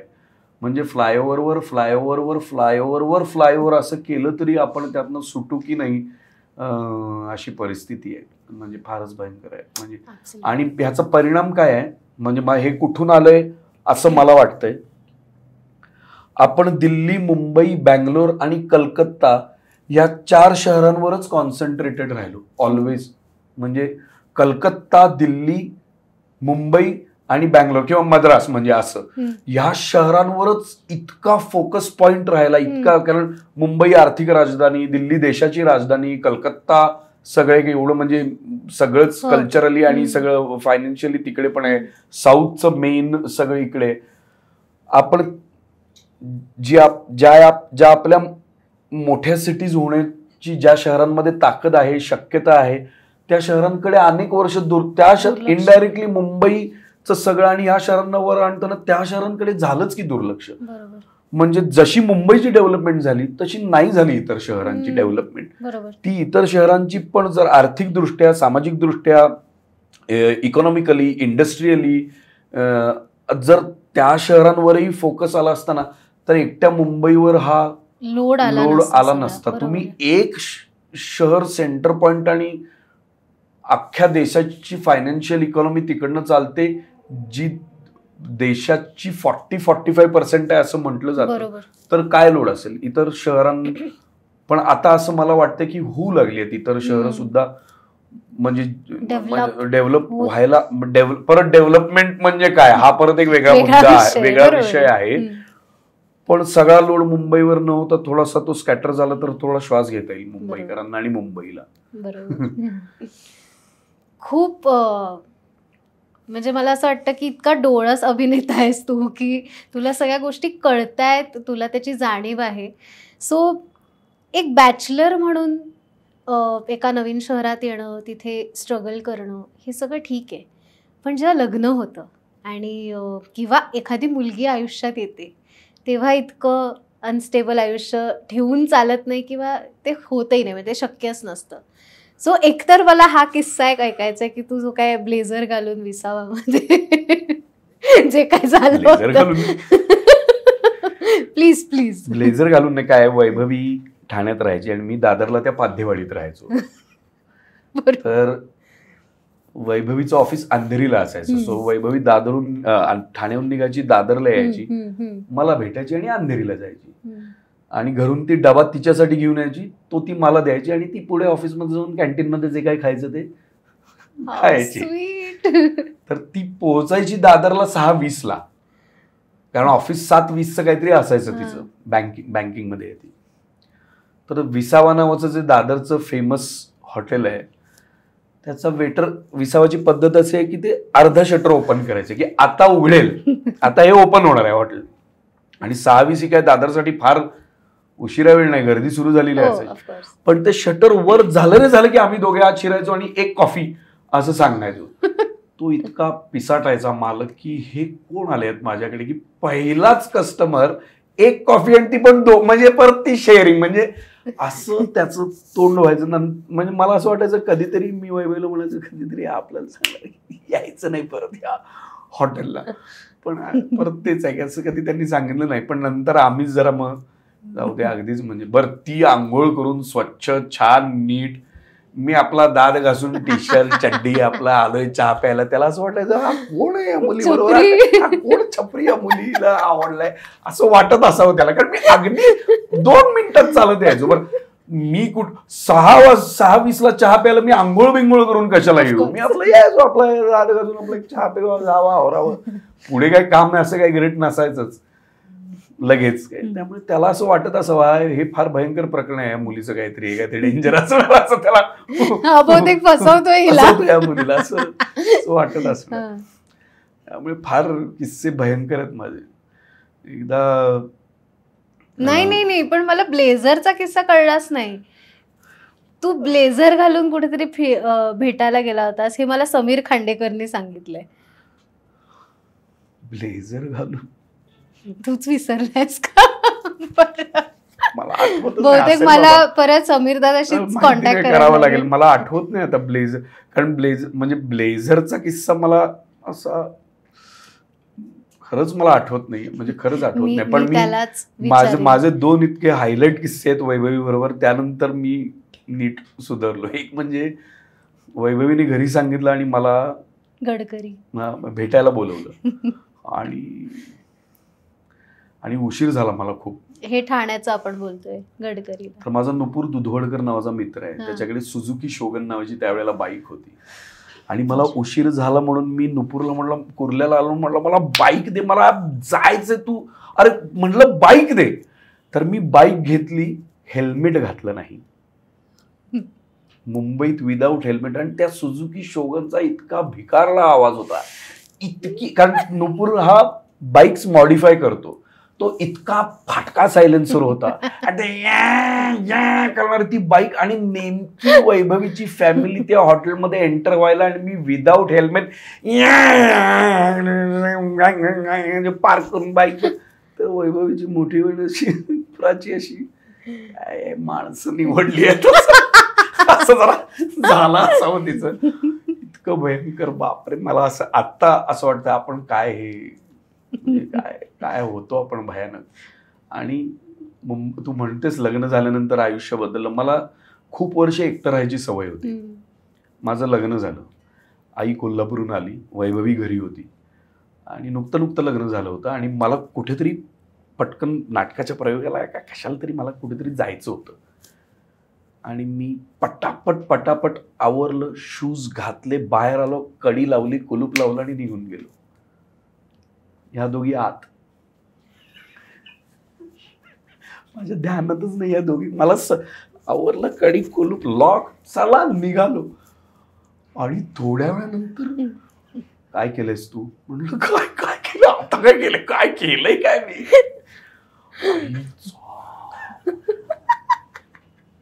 किल्ली राहिली. ती म्हणाली मी करते आता मॅनेज. मग तिने दुसरी किल्ली वरून समोरच्या घरातल्यांना हाका मारून खाली टाकली. मग समोरच्या घरातल्यांनी येऊन ते कुलूप काढलं आणि मग तो दरवाजा उघडला. इतकं म्हणजे मला ते म्हणजे आम्ही ऐकलंय कलाकार ऍब्सेंट माइंडेड असतात. नाही पण आता म्हणजे ते असं काहीच यातलं आता काहीच मेळत नाही. म्हणजे ह्याला काही मलाच हसू येऊ लागलं की काय आपण कुठल्या तंद्रीत आहोत आणि हे काय करतोय, भयंकर म्हणजे भयंकर भयंकर किस्से आहेत एक. नाही नाही, घरांचे. अजून एक किस्सा मला असं वाटतं की तुला सांगायचं नाहीये का, तू काय म्हणजे तुला आठवतच नाही मला नाहीये. खरंच आठवत नाही अगं हे काय तर ब्लेझरचा एक किस्सा आहे. एक एक किस्सा असा आहे की तुम्ही सगळे जेवायला बसला होतात, वैभवीचे घरचे आणि तू, आणि मी नाही सांगणार आहे, तर तुझ्या नाही, मला तोंडात सांग, ऐकण्यात मला जास्त अजूनही मजा आहे. आणि मग त्यांनी तुला विचारलं तू दारू पितोस का? हा मग मी सांगतो ना तुला, मग त्यात ब्लेझरचा काही संबंध नाहीये. ब्लेझर नाही, हा पण हा, किस्सा किस्सा होता आहे आहे म्हणजे मी नाही. म्हणतीये. ती जी बाईक घेऊन मी आलो हा. आणि त्याच्यानंतर तो जो तिकडे थांबलो, हा. त्याच्यानंतर मी आणि वैभवी समोर बसलो. समोर वैभवीचे वडील, आई, मोठी बहीण आणि मोठ्या बहिणीचा नवरा, म्हणजे हा. हा, भेटलो. हा. तर एक असं 30 सेकंद पॉज गेला आणि ते म्हणाले तू पितोस? तर म्हटलं हो. काय घेणार? म्हटलं, काही. स्मिता तू, म्हणजे माझ्या सासू, स्मिता तू विस्की. अच्छा. हर्षित तू, त्याने काहीतरी सांगितलं. प्राची तू वोडका. वैभवी तू ब्रिजर. मी आपलं आईचं असं आहे का, बरं ओके म्हणलं. मग वैभवीने कल्पना दिली होती, पण मी प्यायचो माइल्ड बिअर, पण मी सांगितलं स्ट्रॉंग. स्ट्रॉंग पितो म्हणून. मी प्यायचो माइल्ड, पण मी म्हणलं स्ट्रॉंग. माझ्या डोक्यात आयडिया होती की आता ना मेंदूला जरा म्हणजे ना, शांतता म्हणजे द्यावी. जरा असं पाठवलं पाहिजे कुठेतरी. इतका कचाकच मी ग्लास संपवलेला आहे. टाप टाप टाप टाप ग्लास. हा आता बोला म्हटलं काय बिंदास, आता काय बोलायचं ते म्हणजे तुझं बोला. टेन्शन, म्हणजे अच्छा, म्हणजे तू टेन्शन मध्ये ऑलमोस्ट असणार टेन्शन होतास. आणि म्हणजे असं नाही की ते मला ओळखत नव्हते. पण इट्स अ हा, पण डिफरंट स्टोरी ना. त्यांना असं जेव्हा वाटलं की अरे हे तू सरप्राईज, असा अँगल आहे आम्हाला माहिती नव्हतं, हे आम्हाला तू सरप्राईज दिलं. हा. पण म्हटलं हो असं आहे. आणि मग त्यांनी चौकशी केली आणि मग त्यांनी मग त्याच्यानंतरही मी त्यांना एक दोनदा फसवलेलं आहे, वैभवीच्या आई वडिलांना. मी हो असं आहे तसं आहे असं केलं आणि अरे वा छान आहे सगळं, ओके ओके. मग ते म्हणाले की नाही पण कसं आहे नाटक सिनेमा आणि म्हणजे मी म्हणून करतो ना, मी नोकरी, मी करेन ना नोकरी, मला काही प्रॉब्लेम. आणि मग मी 1 वर्ष IBM लोकमतला नोकरी केली आणि मग लग्न झालं आणि नोकरी सोडली. सगळं सांगूनच केलं. Let me tell you one thing. एकतर हे सगळं मी, हा सगळा 360 डिग्री हे केवळ आणि केवळ या शहरामुळे झालो, असं मला म्हणायचं थोडक्यात. मला असं म्हणायचंय की मुलगी एखादी आपल्यावर विश्वास ठेवते आणि ती आपल्याबरोबर नांदायला तयार होते. ती एक चांगलं काहीतरी तिच्या लेवलला करिअर वाईज ओके असतं चालू, ती तो चान्स लीप ऑफ फेथ घेऊ शकणार असते, ती घेते, ती विश्वास ठेवते बेसिकली. पण तिच्या आई बाबांनी विश्वास ठेवणं हे किती महत्वाचं, खूप महत्वाचं आहे. आणि म्हणजे खूप चांगली गोष्ट वाटतेय मला इन अ वे, कारण स्ट्रगल कोणालाच चुकलेला नाही. आणि आजकालच्या मुलांचा स्ट्रगल हा असा आहे ना की कदाचित खूप छान फ्युचर असेल पण ते पटकत नाही येत हाताशी. मला एक फार त्याच्यातला एक म्हणजे छोटा पॉइंट आहे, अनेक घरांमध्ये तो असेल, पण माझ्या दृष्टीने तो महत्वाचा आहे की माझे आई वडील काय किंवा वैभवीचे आई वडील काय. मला असं वाटतं त्या जनरेशनची त्यांची ताकद ही आहे की काही चूक झाली, काही मेजर चुकलं, काही मेजर गणलं फसलं तर ते माफ करतात आणि पुढे जातात. तर हे तो एक पॉइंट कुठल्याही फॅमिलीत एक पॉइंट असा येतो कधी ना कधीतरी की इधर तुम्ही ह्या गोष्टी माफ करा आणि मूव्ह ऑन, और ह्या गोष्टी तुम्ही धरून ठेवा आणि बिनसवून टाका. असं कुठलं तरी त्यासाठी खूप मोठा ड्रामा आणि खूप भयंकर काहीतरी आयुष्यात घडायला पाहिजे असं नाही म्हणत आहे मी. बरोबर. पण आई म्हणजे माझी आई पण असं म्हणजे अनेकदा तिच्या तोंडी तिच्या मैत्रिणींशी बोलताना किंवा ऑफिस किंवा कुणाशी असं अनेकदा असं मी ऐकलेलं आहे की असं एक घर तरी पाहिजे की माणूस खून करून आला तरी त्याला तिकडे तेवढ्या वेळापुरती माफी मिळाली पाहिजे, की तरच त्याच्यात काहीतरी सुधारण्याची म्हणता येणार नाही पण पॉसिबिलिटी आहे की तो माणूस परत कदाचित त्या गोष्टी करणार नाही ज्या करायला नकोत. सो अशी एक कुठेतरी पॉसिबिलिटी आहे. सो माझ्यात ते नाही आहे मग अनफॉर्च्युनेटली. कधी कधी आहे कधी कधी नाही आहे. एवढा उदारमतवादी मी नाही आहे समोर, किंवा या शहरामुळे आता मी बदललोय असं म्हणायला सुद्धा हरकत नाहीये. कारण मग मला असं वाटतं तिने तसे तेवढे धक्के नाही खाल्ले जे मी खाल्ले, आणि ते धक्के बसल्यामुळे कदाचित मी थोडासा एक्स्ट्रा अलर्ट झालेलो आहे. पूर्वी मी असं सगळं सढळ हसते सगळ्यांसाठी सगळं करायचो, हल्ली मी अजिबात करत नाही. असं मी नाही करत अजिबात. असेल आता हे पण पांढरवू लागले त्याचाही परिणाम असेल, पण असेल, मला माहिती नाही. तू माणसं ओळखायला चुकलास असं वाटतं तुला? मला असं वाटतं की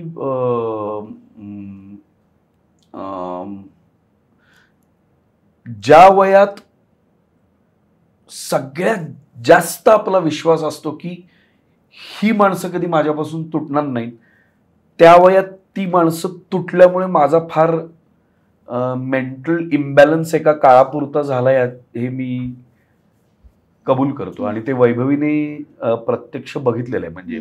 म्हणजे इतक्या लेवलला मी, इतक्या पराकोटीचा मी एका पॉइंटला काही गोष्टींमुळे डिप्रेशन गेलो की माझ्या पापण्यांवर फोड येऊ लागले, विचार करून, त्रागा करून. माझ्या कानात फोड येऊ लागले, माझ्या केसांमध्ये फोड येऊ लागले.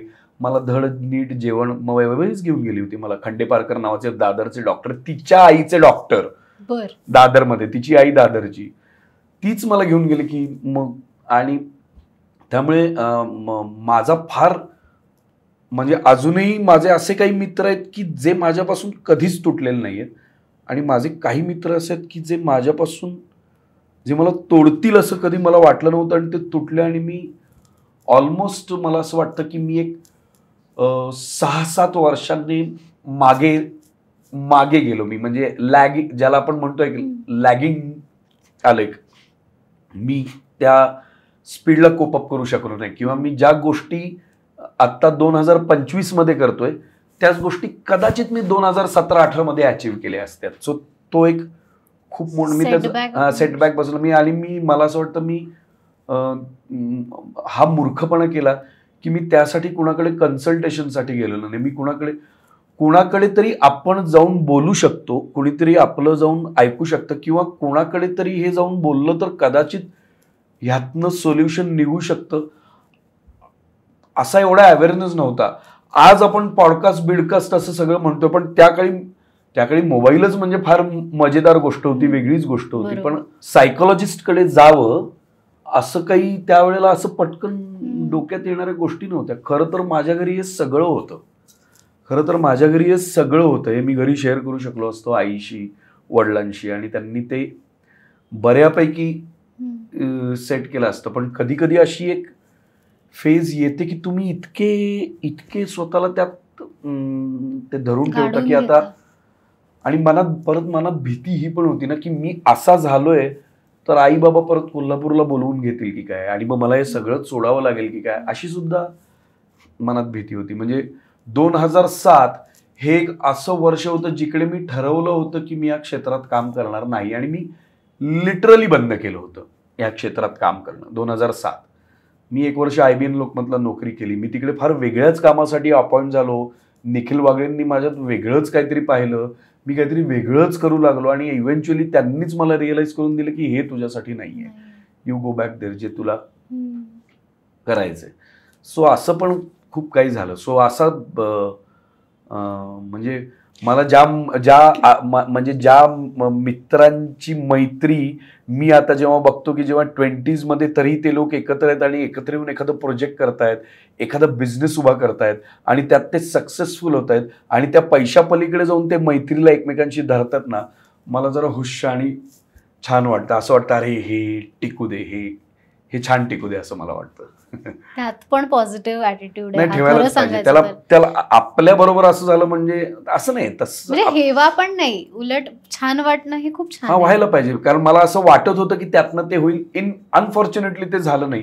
पण ज्यांचं होतंय ते बघून, कारण त्याच्यातून ते माणूस म्हणून इव्हॉल्व्ह होतील असं मला, माणूस म्हणून ते अधिक इव्हॉल्व्ह होतील. मी फार डीप किंवा डिटेलमध्ये जाणार नाही, कारण तू साधारण मला कळतंय की तुला फार त्याबद्दल बोलायचं नाहीये. पण हा करिअर वाईज सेटबॅक होता की तुझ्या पर्सनल लाईफमध्ये? नाही, करिअर वाईज सेटबॅक होता हा.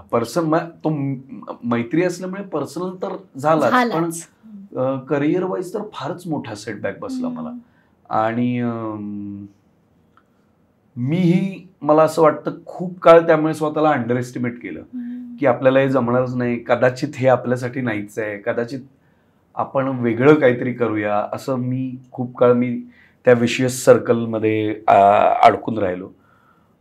पण समहाऊ फार इंटरेस्टिंगली असं झालं की मला त्यामुळे फार वेगळे ॲव्हेन्यू, मी फार वेगळे दरवाजे नॉक करू लागलो त्यामुळे. आणि वेगळे दरवाजे नॉक करू लागल्यामुळे मला इतका विविड रेंज ऑफ एक्सपिरियन्स मिळाला.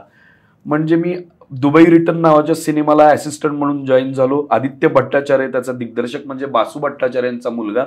त्या सिनेमात इरफान खान, दिव्या दत्ता आणि असे सगळे लोक होते. सो मला 2003 मध्ये इरफान खान बरोबर अभिनय करण्याचा आणि त्याच्याबरोबर साधारणतः 50-60 दिवस एकत्र घालवण्याचा अनुभव मिळाला.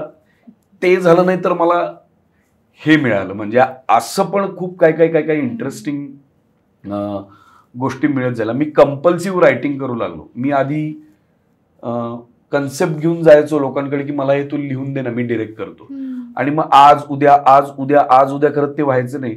मग मी ठरवलं नाही, आपल्याला वाटतंय मग घाणेरलं होऊ दे किंवा चांगलं होऊ दे, आपण आता ते लिहायला घ्यायचं. आणि त्याची जर्नी झाली की सगळ्यात मोठे 2 झीचे हिट्स मी देऊ लागलो. ते म्हणजे टाइमपास 1 आणि टाइमपास 2. मला असं वाटतं की ज्याच्या डायलॉग्सवर शो झाले. चला हवा येऊ द्या टाइमपास मधला डायलॉग होता. आणि फुबाई फूचं एक पर्व होतं, नया है वह य, तो नया है य, म्हणजे जे डायलॉग्स मी लिहिले त्याचे शोज झाले. फॅब्युलस. बरं झालं असंख्य गोष्टी निगेटिव्ह झाल्या, त्यातून काहीतरी इंटरेस्टिंग पॉझिटिव्ह. म्हणजे मला डायरेक्शनचा डी येत नव्हता. मला फोबिया, मगाशी आपण बोललो, डिरेक्शन करण्याचा फोबिया होता मला. मला स्क्रीनवर जे दिसतंय ते छान वाटायचं. स्क्रीनच्या मागे वायर्स, केबल्स, माणसं, लाईट असं बघितलं की मला असं वाटायचं ह्यात राहून हे कसं करायचं. मी एका इमॅजिनेटिव्ह वर्ल्डला खरं वर्ल्ड समजत होतो आणि जे ऍक्च्युअल वर्ल्ड आहे हे असं मिळून केलं जातं ते माझ्याकडनं ऍक्सेप्ट होत नव्हतं बराच काळ.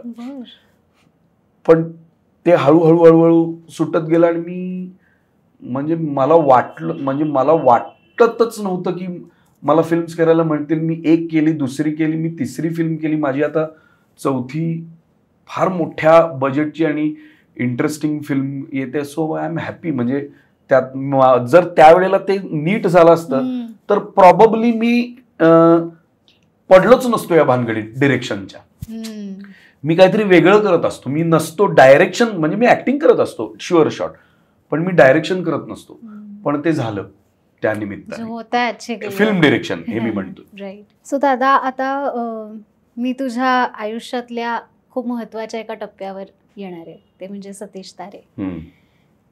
आत्ताच तू एक मोठी मुलाखत सतीश तारेंबद्दल दिली आहेस, त्यामुळे असा प्रश्न होता की नक्की काय वेगळं विचारायचं पुन्हा, जे ऑलरेडी बोलून झालेलं आहे तुझं त्यांच्याबद्दल. पण एक प्रश्न मला नेहमी म्हणजे तो इंटरव्ह्यू ऐकताना सुद्धा किंवा अदरवाईज सुद्धा एक जाणवतो की सक्सेसपेक्षा जास्त सर्वायवल किती इम्पॉर्टंट आहे.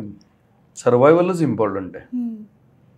एखादा माणूस 19-20 टॅलेंटेड असतो, एखादा खूप टॅलेंटेड असतो, एखादा ठीक असतो. सो एखादा खूप सक्सेसफुल होतो, एखादा मॉडरेट सक्सेसफुल होतो, एखादा जेवढा तो सक्सेसफुल व्हायला पाहिजे तेवढा सक्सेसफुल होत नाही, किंवा एखादा लायकीचा नाही आहे सक्सेसच्या पण प्रचंड सक्सेसफुल होतो. सो ते होत राहतं. म्हणजे त्याच्यात काही मला असं वाटतं की सक्सेस हा असा मुद्दा आहे की इतका जिव्हारी लावून घेऊ नये. पण सर्वायवल इम्पॉर्टंट आहे. आणि सर्वायवलच अशासाठी इम्पॉर्टंट आहे की ते सक्सेस येईल. तुम्ही सर्वाइव्हच करू शकत नसाल तर सक्सेस एनिवे येणारच नाहीये तुमच्याकडे. पण फॉर्च्युनेटली किंवा अनफॉर्च्युनेटली हे क्षेत्र असं आहे की इथे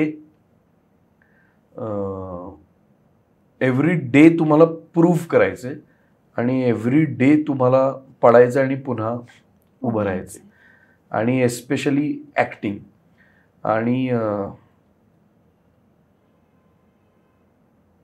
मग त्याच्या कॉन्टेक्स्टमध्ये मी म्हणतो म्हणजे तारेंच्या की तसाही एका अर्थी नट थोडा एकटाच असतो. नट एकटाच असतो. ग्लॅमरमध्ये असो, ग्लॅमरमध्ये नसो, रोल करत असो, रोल करत नसो, स्टेजवर असो, स्टेजवर नसो, घरात असो, घरात नसो, सगळ्यांसोबत असो, इव्हेंच्युअली तो एकटाच असतो. सो आणि ते नटाला पर्याय नाही आहे एकटं राहण्याशिवाय. म्हणजे मी असं म्हणत नाही की एकटं म्हणजे एकटं असं नाही, पण तुम्ही जर कुठल्याही हुशार नटाची आणि रिस्क घेऊन काम करणाऱ्या नटाची आणि कॉम्प्लिकेटेड रोल्स करण्याची तयारी असलेल्या नटाला जर तुम्ही पाहाल तर सगळे एका व्हॅक्यूममध्ये इव्हेंच्युअली एका व्हॅक्यूममध्ये अडकले जातात. कारण ते इतका तो सगळा एक काय आपण म्हणू इमोशनल एक बर्डन होतो की म्हणजे कधी कधी ती खरी इमोशन कुठली आणि खोटी इमोशन कुठली ह्यातला धागा निघून जातो. मला असं वाटतं की तो थ्रेड तारे ओळखू शकले नाहीत की ते खरं काय खोटं काय याची सीमारेषा ते फार नीट त्यांनी अंडरलाईन जे होतं ते समजू शकले नाहीत. त्यामुळे फार मिक्स्ड वर्ल्ड झालं त्यांचं. त्यामुळे मला असं वाटतं की ते सक्सेस ह्या गोष्टीकडे फार अशा पद्धतीने पाहत असावेत की नाही तरीही हे सक्सेस नाही असं त्यांना वाटत असावं. पण खरं तर ते सक्सेस होतं आणि ते ह्यूज सक्सेस होतं. मी कधी बबन प्रभूंना, आत्माराम मेंढेंना, राजा गोसावींना, शरद तळवळकरांना स्टेजवर आमच्या जनरेशनने पाहिलं नाही. आत्ता अशोक सराफ आत्ता नाटक करू लागले तेव्हा अशोक सराफांना पाहता आलं, पण लक्ष्मीकांत बेर्डेंना फार पाहता आलं नाही. पण मोहन आगाशांना फार नंतर पाहता आलं. पण डॉक्टर श्रीराम लागू, निळू फुले यांनी शेवटाला नाटक केलं म्हणून आम्हाला पाहता आलं. पण दत्ता भट किंवा यशवंत देव किंवा कितीतरी असे मराठी रंगभूमीचे असे ऍक्टर्स आहेत, ऍक्ट्रेसेस आहेत, तगड्या ऍक्ट्रेसेस आहेत ज्यांचं फुल ते फॉर्ममध्ये असलेलं काम आम्हाला बघायलाच मिळालं नाही. म्हणजे फॉर्च्युनेटली मोहन जोशींचं मिळालं, फॉर्च्युनेटली रीमा लागूंचं मिळालं, फॉर्च्युनेटली नीना कुलकर्णींचं मिळालं, फॉर्च्युनेटली 1-2 नाटकं भक्ती बर्वेंची मला पाहायला मिळाली. पण सचिन खेडेकरांचं पाहायला मिळालं, किशोर कदमचं पाहायला मिळालं, सयाजी शिंदेचं पाहायला मिळालं, नंदू माधवचं पाहायला मिळालं नाटक. खूप वेगवेगळ्या मराठी रंगभूमीवरच्या वेगवेगळ्या नटांचं काम पाहायला मिळालं. त्या तुलनेत विनोद ह्या दृष्टीने मी म्हणतोय, त्या तुलनेत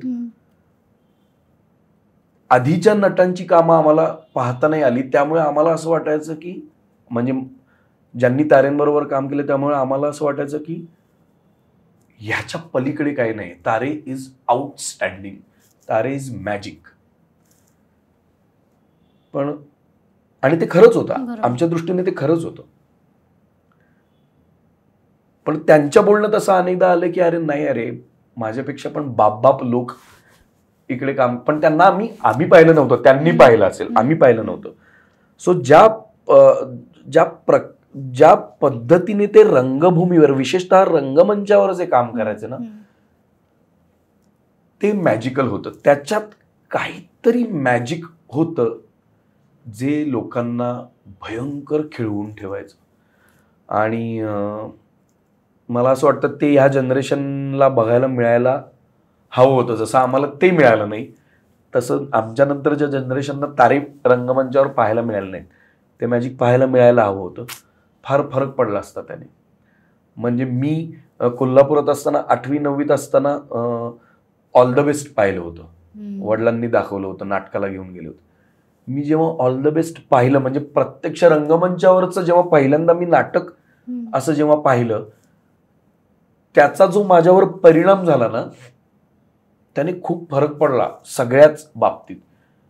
संजय नार्वेकरांचा परफॉर्मन्स बघून त्या म्हणजे मला असं झालं की हे काय आपण पाहतोय स्टेजवर की असं काहीतरी करू शकतो ऍक्टर स्टेजवर, हे माहिती नव्हतं ना. आता ऑल द बेस्ट हे नाटक तसं पाहायला गेलंच तर सुपरहिट केलं, पण वेगवेगळ्या पद्धतीची नाटकं जसं जसं पाहणं होत गेलं तसंच तारेंना नवीन जनरेशनने पाहायला हवं होतं.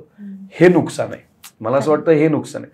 आम्ही कितीही, आमच्या जनरेशनने कितीही त्याच्यात जवळपास जाण्याचा प्रयत्न केला तरी आम्ही ते नाही करू शकत जे तारे करायचे, ते नाही करू शकत आम्ही. म्हणजे तो हजरजबाबीपणा किंवा तो रंगभूमीवरचा, रंगमंचावरचा अलर्टनेस किंवा प्रसंग अवधान किंवा फारच अफलातून होतं. आणि तो त्यांचा ड्रॉबॅकही ठरला ना. म्हणजे इतकं भान की कशाची गरजच नाही, तर असंही नसावं. म्हणजे विक्रम वाटवे नावाचे खूप मोठे लेखक आहेत, अमेरिकेत असतात. चंद्रपूरच्या जंगलात नावाचं त्यांनी नाटक लिहिलं होतं. ते दस्तक नावाने हिंदीतही झालं. आणि मी एका नाटकाच्या निमित्ताने अमेरिकेत गेलो होतो आणि ते त्या प्रयोगाला आले होते. आणि त्यांनी माझं नाटक बघितलं आणि त्यांच्या घरी आम्ही जेवायला वगैरे गेलो आणि म्हणाले, छान करतोस, खूप धमाल करतोस स्टेजवर. थँक्यू म्हटलं. ये ना जरा बाहेर ना गप्पा मारूया, असं ते मला म्हणाले. त्यांनी विस्कीचा ग्लास घेतला, मी घेतला, आम्ही दोघे त्यांच्या लॉनमध्ये गेलो आणि आम्ही बोलू लागलो. आणि ते मला असं म्हणाले की अप्रतिम काम करतोस, पण आता थांब. तर मला थांब म्हणल्यावर मला काही कळलंच नाही त्यांना काय म्हणायचं. थांब म्हणजे ते म्हणाले नाही आता थांब. तर मी म्हटलं मला कळलं नाही, म्हणजे तुम्ही थांब म्हणजे काय म्हणताय. तर ते म्हणाले अरे असं होता कामा नये की एखादं नाटक रंगमंचावर सादर होतं आणि त्यातला एक नट इतका पुढे जातोय की ते मूळ नाटक मागे पडतंय आणि फक्त नटच पुढे जातोय. तर ते अरे नाटक म्हणून काय उपयोगाचं नाहीये मग नाटकाचं. आणि मला ते असं छातीत सुरा भोसकल्यासारखं झालं मला की आईला. आणि मला ते एकदम रिअलायझेशन असं झालं मला की मी ते इतकं एन्जॉय करत होतो. मला हवं तसं ते नाटक रंगमंचावर वळवत होतो. आज असं तर उद्या तसं, परवा असं तर तेरवा तसं. हळूहळू त्याला आपोआप शिस्त आली. आता पण मी 2:22 नाटक करतो. मला इतका स्कोप आहे, वाटेल ते करायचा स्टेजवर, वाटेल ते करू शकतो मी त्या नाटकात. इतकं त्या कॅरेक्टरमध्ये आणि त्या आजूबाजूच्या प्रसंगामध्ये इतकं अजून मीठ आहे. पण मी आता ते करत नाही, कारण ते नाटकाला गरजेचं आहे तर मी करतो, गरजेचं नसेल तर मी ते नाही करत. माझ्या मते हा थ्रेड कुणी तारेंना सांगितला नाही. हे कुणीतरी मला सांगितलं आणि कुणीतरी तारेंना सांगितलं नाही, एवढाच डिफरन्स आहे तो. पण हे लिटरली म्हणजे तू आता जे बोलतोयस ना ते मला करणं खूप कठीण वाटतच आहे. म्हणजे तुम्हाला एखादी गोष्ट येत असेल तर ते कमी डिलिव्हर कशी करायची. हो नाही, पण ते करावं. आणि मला त्याच्यात अधिक मला अधिक गंमत यायला लागली आहे त्याच्यात, की मला त्यात गंमत आता येऊ लागले की नाही मला 4 पंचेस सुचू शकतात, पण मी ते 4ही वापरणार नाही आणि मी जे ठरलंय तेच करणार आत्ता. सो ते एक वेगळ्या पद्धतीचं सेल्फ डिसिप्लिन देते, एका वेगळ्या पद्धतीचं मेंटल फिटनेस देते मला. हो देतं डेफिनेटली देतं. वेगळ्या पद्धतीचं मला सुचतंय पण मी वापरत नाही आहे, ह्याच्यात एक वेगळ्या पद्धतीचा कॉन्फिडन्स सुद्धा येतो की नाही हे असं ठरलेलं आहे आणि हे असं ठरलेलं आहे. मी असं म्हणत नाही की मी घेतल्या नाहीत ऍडिशन्स, पण मी एक साधारणतः एका पॉइंट पर्यंत घेतल्या. एक टप्पा ह्या वेळेला ठरवलं होतं की मी ह्या टप्प्यापर्यंत घेणार आणि ह्याच्या पुढे मी ते करणार नाही, आणि मी ते केलं नाही. आणि मला त्याचा खूप वेगळ्या दृष्टीने खूप फायदा झाला. मला खूप रिस्पेक्टफुल वाटायला लागलं स्वतःबद्दल सुद्धा की नाही आपल्याला हेही जमतंय, नाही जमतंय असं नाहीये. पण एक वाक्य हे माणूस, एक वाक्य सुद्धा तुमचं थिंकिंग, तुमची ऍक्टिंग स्टाईल, तुमचं नाटक, रंगमंचावर, सिनेमात, टेलिव्हिजनवर काम करण्याचा पॅटर्न, तुमचा अप्रोच, तुमचं टेक्स्चर, तुमचं फ्लेवर, तुमची टेस्ट, तुमची डिग्निटी, सगळे एक वाक्य बदलू शकतं. कोणाला लागतं सगळं एक वाक्य त्या एका वाक्याने सगळं बदलून टाकलं माझं सगळं आजूबाजूचं सगळं. सो मला पण बरं वाटलं की येस काहीतरी एक असं आपल्याला सापडलं जे आपण लाईफटाईम आपल्या जवळ ठेवू शकतो आणि त्यावर सतत काम करत राहू शकतो. नाहीतर काय मला अजिबात असं आवडत नाही असं कोणी म्हटलेलं की अरे दर्शा आला की काय यार काही बोलतो आणि मग धमालच असते सगळी. तर मला आता ते नाही आवडत. आणि मी ते नाही आवडत म्हणण्यापेक्षा त्यांचं चुकीचं नाही, मी होतोच तसा, असं नाहीये की मी नव्हतो तसा, पण मी आता ते म्हणजे मी तुला हे सांगू की तुझे जे काही इंटरव्ह्यूज मी आतापर्यंत बघितले तर त्यात मला तुझा टोन, तुझा अपिअरन्स एवढा शांत, काम, अजिबात ओव्हर एन्थुझियाझम कुठेही नाही, हे मी ऑब्झर्व केलं. म्हणजे मला असं वाटलं होतं की स्क्रीनवर मी जसं म्हणजे मज्जा करत असणार एक्झॅक्टली, ते एक्झॅक्ट उलट होतं. रादर मी तर हे स्टेटमेंट पण करीन की आज जेवढं आपण हसलोय तेवढं तू कुठच्याही इंटरव्ह्यू मध्ये हसलायस असं मला वाटत नाही. सो हे खूप भारी आहे. नाही, आणि काय होतं मग आता त्याला हे नेमकं आर्टिक्युलेट कसं करायचं मला माहिती नाही, पण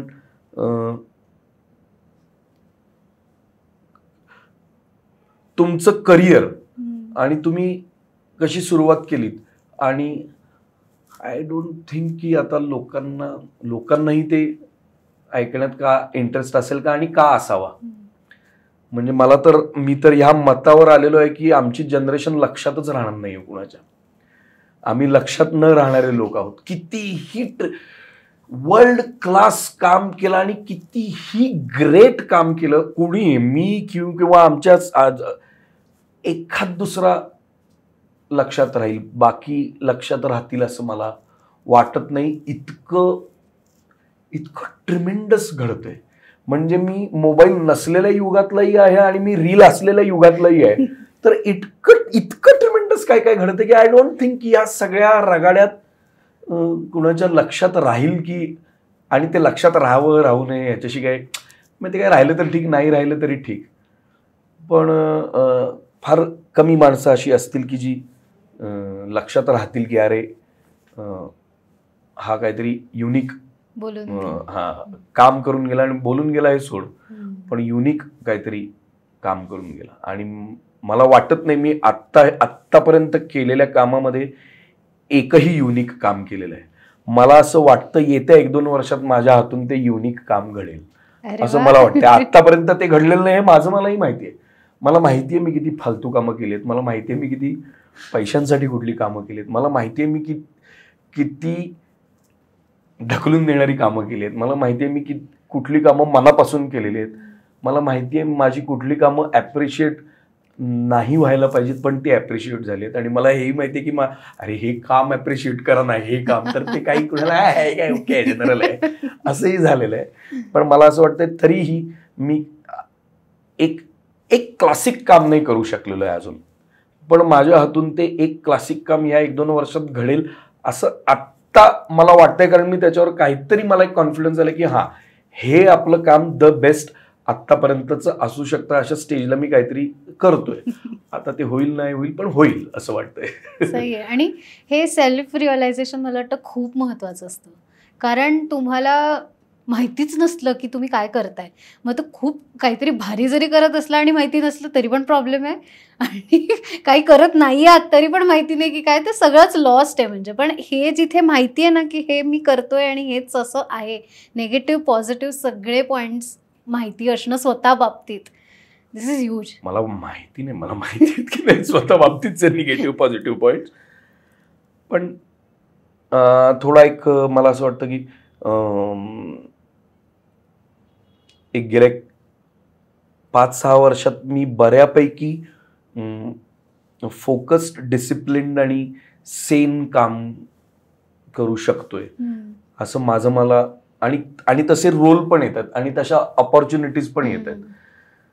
नाहीतर मग डिफिकल्ट होतं. तशी नटाला ऑपॉर्च्युनिटी पण मिळावी लागते ना, किंवा रायटर डिरेक्टरला, तर तशा ऑपॉर्च्युनिटीज पण मिळतात. त्यामुळे मी खूप गेल्या 4 वर्षात खूप वेगवेगळ्या पद्धतीचं खूप वेगवेगळं काम केलंय आणि टोकाचं काम केलं, आणि ते करायला मला मजा आलेली आहे एकदम. काही रिग्रेट्स आहेत? आहेत, खूप रिग्रेट्स आहेत. म्हणजे असं जो म्हणतो की नाही माझं आयुष्य खूप सुंदर गेलं, मला काही रिग्रेट, असं काही कुठला माणूस रिग्रेटफुल नाही. मला असं वाटतं की म्हणजे हे खूप तुला पेसिमिस्टिक वाटेल, पण मी तयार केलेला सिनेमा सुद्धा मी बघू शकत नाही आधी. मला असं वाटतं यार हे सगळं चुकलं. एखादं नाटक मी ऍक्टिंग केलं असेल, त्याची कोणी व्हिडिओ शूट केला आणि त्यातलं एखादं आलं तरी मला असं वाटतं का रे दाखवू मला, असं होतं. व्हेरी ट्रू, आय कॅन असं टोटली होतं. रिलेट. आणि ते असं वाटतं की अरे आपण हे काय फार काही बरं अचीव्ह नाही करू शकलो. ह्या प्रोफेशनल रिग्रेट झाल्या. पर्सनल लेवलवर पण खूप रिग्रेट्स आहेत. एक खूप मोठी रिग्रेट अशी आहे की मी ज्या वयात खूप फोकस्ड राहायला पाहिजे होतो त्या वयात मी माझ्या तब्येतीची आणि निगेटिव्ह विचार करून फार हेळसांड केली स्वतःची. असं त्याचं एक मला एक रिग्रेट आहे की मी ते करायला नको होतं. पण ठीक आहे, म्हणजे आता इट्स पास्ट. आणि खूप आहे, नको.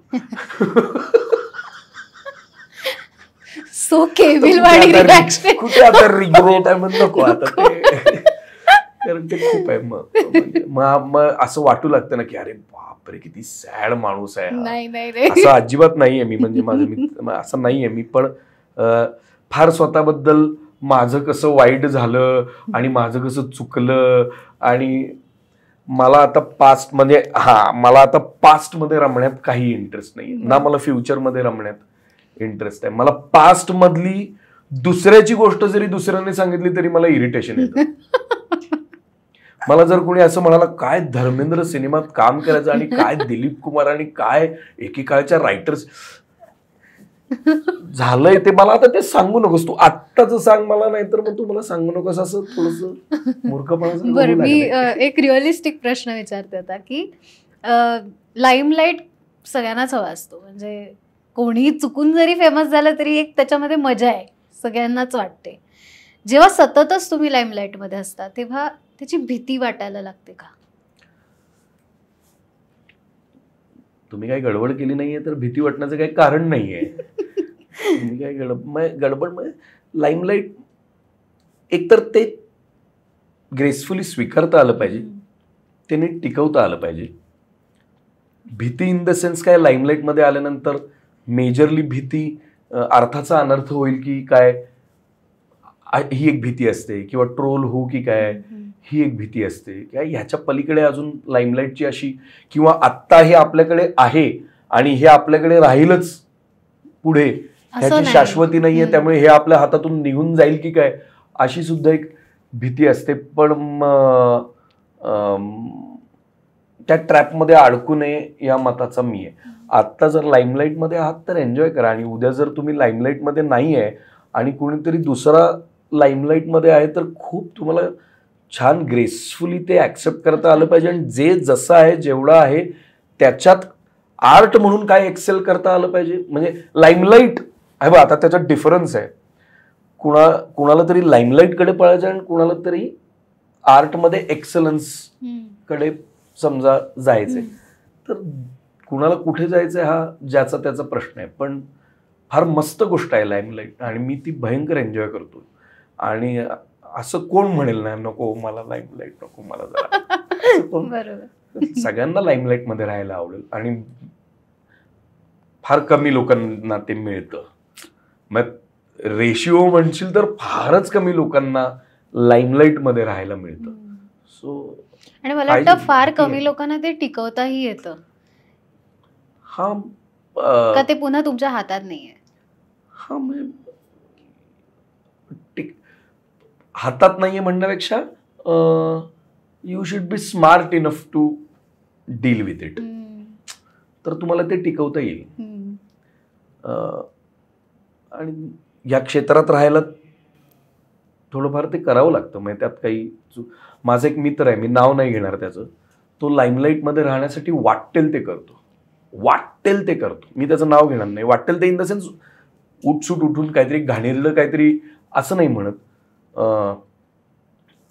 लाईमलाईट मध्ये टिकून राहण्यासाठी तो विविध डायनॅमिक्सनी स्वतःच्या करिअरकडे बघतो आणि तो त्याचा पुरेपूर वापर करून घेतो. मला काही चुकीचं नाही वाटत. ते काहीच चुकीचं नाहीये त्याच्यात. पोर्ट्रे असं केलं जातं, अरे हा स्वतःची किती लाल करतोय, असं ते पोर्ट्रे होतं, त्याच्यावर लोक बोलतात किंवा असं वाटू शकतं. पण तो त्या ठीक आहे प्रोफेशनचा भाग आहे. With positive you have to take everything with it. Success comes with its baggage असं म्हणतात. तर ती बॅग घेऊन तुम्हाला ते खाली बॅग टाकली की ते सक्सेस सुटलं, तुम्हाला ते घ्यावंच लागणार खांद्यावर तुमच्या, त्याला पर्याय नाहीये. बरोबर. तर काय चालायचंच. आता एक शेवटचा प्रश्न की काय करायचं नाही हे तू लोकांकडनं शिकलायस का? आणि कोणाकडनं मी नाही विचारणार, पण काय काय करायचं नाही असं तू शिकलायस लोकांकडनं? खूप लोकांकडून मी काय करायचं नाही हे शिकलोय. मला असं वाटतं की नाट्य दिग्दर्शक प्रकाश बुद्धिसागर, विद्या पटवर्धन, पंडित सत्यदेव दुबे, दीपक राजाध्यक्ष, कपिल भोपटकर, श्रीरंग गोडबोले, निखिल महाजन, स्वप्ननील जयकर, असंख्य मंडळी आहेत ज्यांनी मला केवळ फक्त थोबडवलं नाहीये, पण फार कधी शुगर कोटेड, कधी डायरेक्ट, कधी इनडायरेक्ट त्यांनी मला अनेकदा ह्या गोष्टी रिअलाइज करून दिलेत की हे करायचं नाहीये, ही न करण्याची गोष्ट आहे. काय करायचं ते आम्ही तुला सांगत नाही, पण ही न करण्याची गोष्ट आहे. सो या मंडळींमुळे मी फार खूप वेगळ्या पद्धतीने अलर्ट झालो.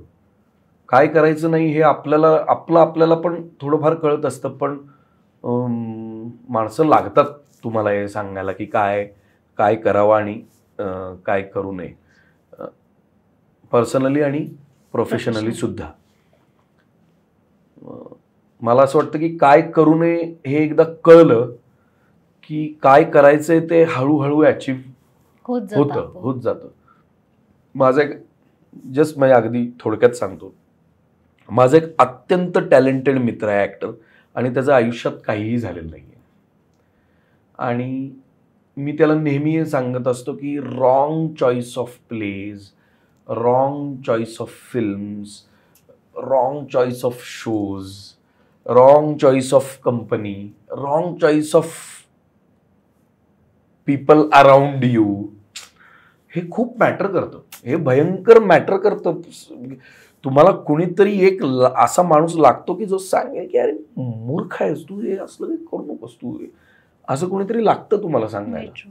तर ते मग ते कुणी ऐकायचं आणि कुणी ऐकायचं नाही, तर ते पण गरजेचं आहे. तुम्हाला सगळ्याच गोष्टी तुम्हाला येत आहेत असं नाही, कुणीतरी सांगावं लागतंच, पर्याय नाही त्याला काय या क्षेत्रात टिकण्यासाठी. म्हणजे कान उघडे ठेवावेच लागतात, कानडोळे उघडे ठेवावे लागतात, सहन करावं लागतं, पाहावं लागतं आणि पुढे जावं लागतं, त्याला काय पर्याय नाही. काय ती छान लाईफ लेसन्स. मला तर आता असं म्हणजे इतकं कॅज्युअली आपण बसतो, पण इतकं शिकण्यासारखं असतं ना या चेअरवर बसून. सो खूप थँक्यू दादा. आय मीन खूप वेगळ्या प्रकारचा प्रियदर्शन दादा मला आज दर्शनी आला. खूप खूप मजा आली मला. आणि एक होलसम काहीतरी असतं ना तसं वाटलं आता की इतक्या वेगवेगळ्या छटा तुझ्या आयुष्यातल्या आणि तुझ्या पर्सनॅलिटीतल्या मला आय डोंट नो मला उलगडता आल्यात का तू आपोआप उलगडत but I am very happy. I hope तू पण एन्जॉय केलं. ऍब्सोल्युटली. मला असं वाटतं खूप दिवसांनी मी खरा कॅज्युअल इंटरव्ह्यू दिला, म्हणजे छान निवांत इंटरव्ह्यू दिला. Thank you so much. आणि आरपारच्या प्रेक्षकांना हा इंटरव्ह्यू कसा वाटला, हा पॉडकास्ट कसा वाटलाय मला नक्की सांगा. खूप वेगळं काहीतरी देण्याचा प्रयत्न असतो, आपण तेच पाहत असतो यूट्यूबवरनं किंवा इतर कुठल्याही माध्यमातून, पण काहीतरी एखाद्या माणसाचं आयुष्य वेगळ्या अर्थाने ओपन अप करावं ही माझी इच्छा असते आणि आय होप मी ते करते. So thank you for watching. आणि आरपारला सबस्क्राईब करायला अजिबात विसरू नका. हे आम्ही हल्ली अपील सांगत नाही, कारण असं वाटतं की आपण सांगून काय होणार आहे, ते आपोआप करतील. पण तू बाय द वे कुठल्या चॅनलला सबस्क्राईब केलंयस का युट्यूबवरच्या? बघा तुम्ही चेक करा मी सबस्क्राईब केलंय की नाही, ते मग तुम्हाला कळेल. मी बऱ्याच चॅनलला सबस्क्राईब केलेलं आहे आणि मला इंटरव्ह्यूज बघायला खूप आवडतात. आणि बाय द वे मगाशी तू जे चर्चिलांचं सांगितलं एक्झॅक्टली, जे आताच रिसेंट विभावरी देशपांडेंचा इंटरव्ह्यू झाला, त्यात फार फॅब्युलस पॉइंट आहे तो, फारच सुंदर. मला ते एकदम स्ट्राईक झालं. सो वी फेल्ट प्राऊड की Yes, yes, yes. कुठचा तरी एक रेफरन्स पण तो आपल्याच चॅनल मध्ये करेक्ट होता. करेक्ट. आणि मी इथे बसून बोलतोय की मी कुठे पाहिलं होतं कुठे पाहिलं होतं. So that's lovely. Thank you. Thank you. Thank you so much.